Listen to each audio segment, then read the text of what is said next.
The defense rested its case in the Alex Murdaugh murder trial, but not before offering a new theory on the killings and bringing another of his family members to the stand. WSAV News 3's Andrew Davis spent the day in the courtroom. He is joining us now with more on what the jury heard today. Andrew? Well, John Marvin Murdaugh says his brother Alec was distraught the moment he saw him just a few hours after the killing. But he said the hardest part for him personally came the next day when he went back to the kennels. He saw the blood on the ground. He saw brains from Paul Murdaugh and then decided he wanted to clean up. And for some reason, I thought it was something that I needed to do for Paul to clean it up. Felt like it was the right thing to do. I felt like I owed him, and I started cleaning. It's the hardest thing I've ever been through in my life.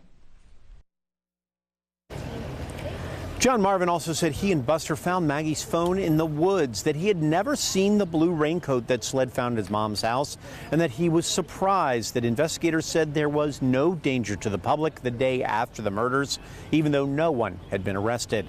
In the morning, two experts testified that Paul had a contact wound on his head from a gunshot next to his skull just a few feet away, not a few feet away as the autopsy showed. A crime scene recreation expert also offered his own theory on who may have killed Maggie and Paul and how many people may have done it. The individual who shot first with the shotgun minimally was stunned, probably blood and material in his eyes, and maybe have been injured and would have taken some degree of time to recover. Structurally difficult for the same shooter to have two long arms, and no practical reason for that to happen. Add that to what I believe happened to the shooter who fired first with the shotgun, and I think it tips in favor of the probability of two shooters. In addition to all that, the jury got some news today. They're actually going to go to Moselle and see the scene of those murders. It came from a defense motion where they asked to take those jurors out there so they can understand exactly how close Maggie and Paul's bodies were and how small that area is, and Judge Newman agreed.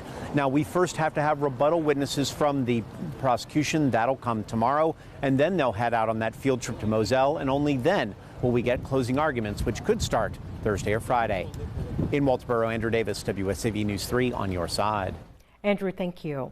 Remember, you can keep up with our daily live blog. To see that, as well as our previous stories, go to wsav.com/Murdaugh.